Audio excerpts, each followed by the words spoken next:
So what's it like being an ENTP? Absolutely wild, let's just say that.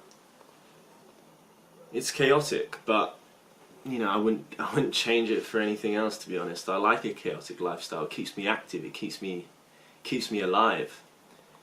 And I think that, you know, what we lack in organisation, we make up for spontaneity and improvisation. So like this video, for example, I didn't plan this video. I'd rather go off from the dome, because quite frankly I think that's where we excel at. Improvising and coming up with ideas and generating all sorts of ideas. Yeah, we might lack a plan, but I mean, we plan, but the planning is done in our heads. It's a mental thing. Majority of the time my brain is constantly buzzing with ideas. I don't have time to organise my room. I think the way it works is we have a set list of priorities, and the mundane things in life, like washing up dishes and cleaning our room and, you know, just general mess, is something that is not a priority for us, because if we know where everything is, then why change it? Unless obviously it gets messy. Well, not messy, but generally unlivable, then yeah, we'll do something about it. And my word, do we do something about it? We will clean the whole place until it's spotless, but it's not like we're going to do that on a maintenance level. We'll do that, you know, maybe once or twice a month if it gets unbearable. But I think as long as we know where everything is, and you know, we've got our own things that we're working on, transitioning from that to doing something, you know, that we perceive as trivial. To other types it may seem very important. They can't work in a cluttered desk, but I actually quite like it. I like knowing that, you know, well, I don't mind it. I can still work in an environment like this. It's not a big deal. So yeah, I think ENTPs aren't an organised type, but we're spontaneous at the end of the day. And you know, spontaneous people tend to adapt well. I mean, I think that's another positive trait of an ENTP, is we're adaptable. We can fit into an environment that other people may, you know, find difficult to adapt to. Be it a social setting, be it I don't know, a workplace. We fit in, we make friends, we're able to sort of work our way in, and I think that's a good thing. But obviously every good thing has its negative traits. Every positive has its negative. At the end of the day, we can't all be perfect, but I think spontaneity and adaptability is a good thing. Now, another thing about being an ENTP is, when it comes to conversations, most people who just... Sorry about my phone, I'll leave that over there. Some people who are having a conversation with us might just want to have a conversation at the end of the day. They might just want to know how our day's going, you know, general conversation, small talk, so to speak. But if that conversation gets going, we tend to turn a normal conversation into some form of bloody philosophical discussion out of, I don't know, curiosity. I think curiosity definitely killed the cat with ENTPs. Like, we're curious people. We love to discuss ideas that most people may find boring. We find interesting, be it politics, philosophy, science, literature, anything. I mean, we don't master any of these things, but we usually have an argument that we believe. Well, we don't necessarily believe in it. We don't really believe in anything, like as a truth, as a truthful concept, but we'll argue back and forth because that's what we like to do. We like to look at things from all different sides, and I think it's good to do that, but you can annoy a lot of people when you don't actually have a perspective on things. I mean, I do have some core perspectives, but I don't ever see that as truth. I always like to visualize and pick apart every single argument until I find out what is the most logical argument in the discussion and go with that. I think that most of us try to be governed by logic rather than emotion.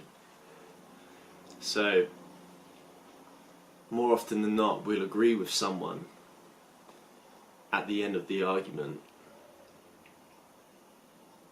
if that argument is more logical. If we said a generalization and then we tapped into it a bit more and looked at all different sides of an argument, then I think that just by nature, by the way we think, if we find flaws in our previous point, which was just, something that we randomly said, and someone came up with a different point that was better than that, we'll often use that point to argue against ourselves. It's pretty funny, and I like that because you really tackle subjects and you really get to the bottom of what it is, and I think that's a good thing about being ENTP. And it helped me with writing essays, but it was also a double-edged sword because my argument would never be clear. I like to write my essays as if it's like a thinking process when it should be really a clear argument. I usually get to that by the conclusion, and then I understand, what is the truth, what are we discussing. But I think that it's good to pick out arguments. But yeah, another thing about being an ENTP is that we're somewhat aggressive in arguments. Not necessarily aggressive by nature, but if someone is stating something that is factually wrong or just logically inconsistent with what they're saying before, we will pick them apart on that point, because I don't see the point in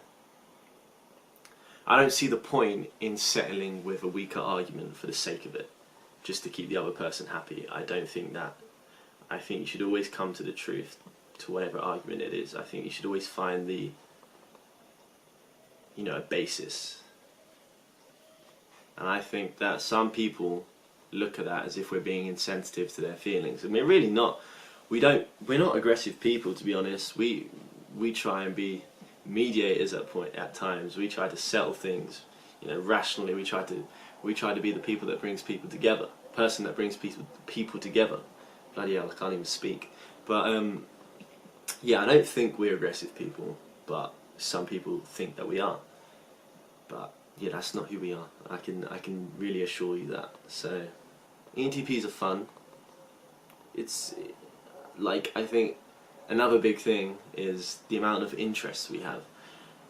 One person may have one or two hobbies, but if something captivates our interest, we will be consumed by it to the point where, we'll want to look at it. Like, I became obsessed with Myers-Briggs, and during that obsession I discovered that, as much as some of this is true, or the majority of it is true, it can never be a core principle that we have to focus on, because people are different. We're all different. We're not. I don't think you can categorize human beings by certain types.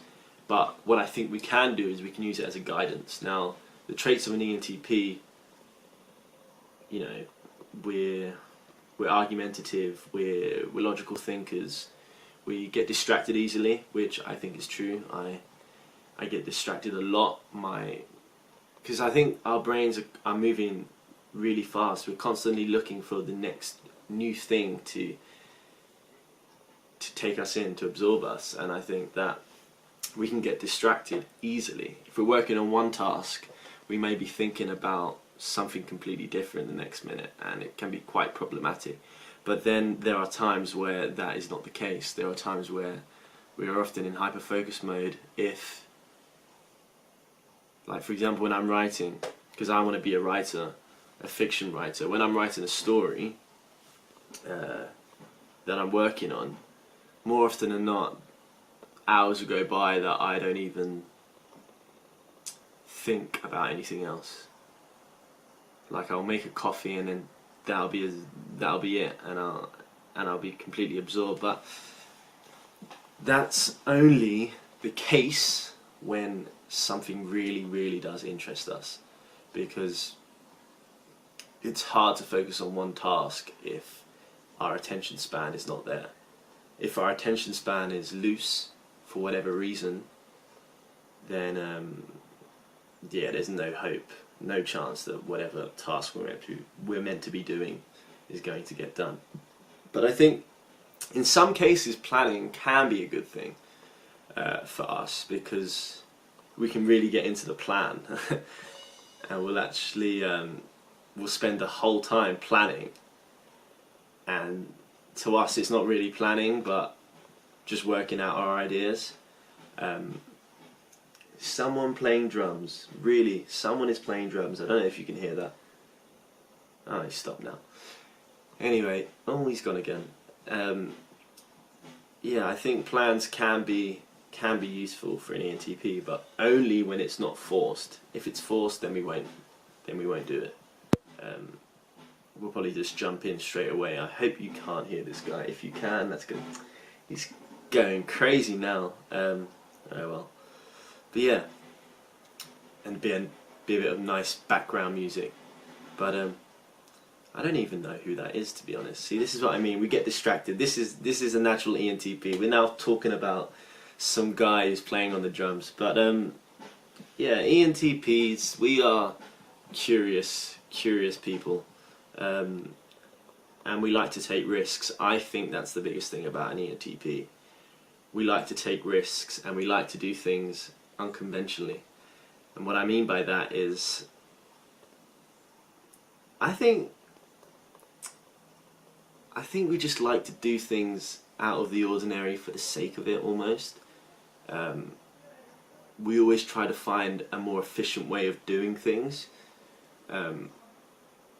or whatever's put forward to us. This is interesting. Whatever's put forward to us, we may automatically, by nature, want to go against it. And what I mean is, we want to challenge that, to try and not better them, never to better them, but just to improve whatever they're trying to get us to do, if you see what I mean. So, for example, if they tell us to, or if someone's a leader in a group, for example, and they're setting out different tasks for people to do, and they tell us to do one thing, we may say, actually no, what about this? Well, you know, we might offer an alternative, because I think that's our automatic response when people tell us to do things. I don't think we like to follow rules for the sake of it. I think rules are limiting. We feel trapped when there are rules in place, because it stops us from thinking outside the box. And when you can't think outside of the box, as an ENTP, that's like being stifled.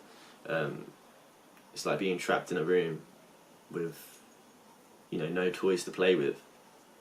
So, in that sense, we like to be unconventional. We like to do things different to other people.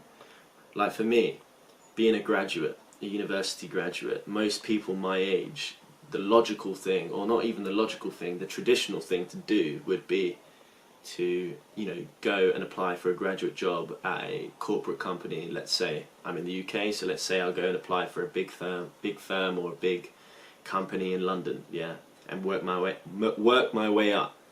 In that sense, bloody hell, I can't even speak. Yeah, work my way up in a company, start low, and work my way up. But for an ENTP, more often than not, we don't like being micromanaged. We don't like doing tasks for other people. I think we're natural leaders in that sense, but I think we're leaders in an advisory sense. We like to advise people. I honestly think that my best role would be as an advisor, because I think that also comes down to the fact that, well, for me, I don't really like responsibility. I like responsibility, but only for myself. I don't like being responsible for other people, unless I created the thing in the beginning. Or, because that means that I'm truly dedicated to it. It's not just something that someone's given me. However, if someone does give me something and and they want me to take a leading role in that, and I really do find it interesting, then yeah, I probably will do quite good at it. I'll be good at, getting people to do things, to get tasks done. But we don't like micromanaging people. We don't like forcing people to get things done. We often like it when, okay, so if someone's at work and they may not be doing things or actually getting a lot of work done, but they spend the majority of time thinking, and they come up with ideas, and then I would see that as a productive way. To me, that is working. To me, you might not be creating anything tangible at that moment, but at the end of the day, we still value work that, might not produce anything, but it takes us further to attaining that goal. And I think that, you don't have to produce things every single day. If you rush into things and you complete things and you don't do it, properly, yeah, you'll produce work, but that work won't be the best unless you spend, hours thinking about how you can produce it the best. So I think that we value the thought process that goes into getting things done. Now, I don't want to make this video too long, because being an ENTP will just get carried away, and I can notice that time is ticking away. So one more thing that I will talk about as being an ENTP is not a great thing, but oh well, it's got to be done, is the lack of follow-through. We lack follow-through. Well, not all ENTPs, but I lack follow-through. And I think that comes about because of the lack of, the novelty of things. So if we're attracted to new things, and once the novelty dies down and our head's already moved on a bit and we find a new interest, more often than not we'll scrap whatever we were focusing on before and move to that new interest, that new idea, or that new thing new project that we want to work on.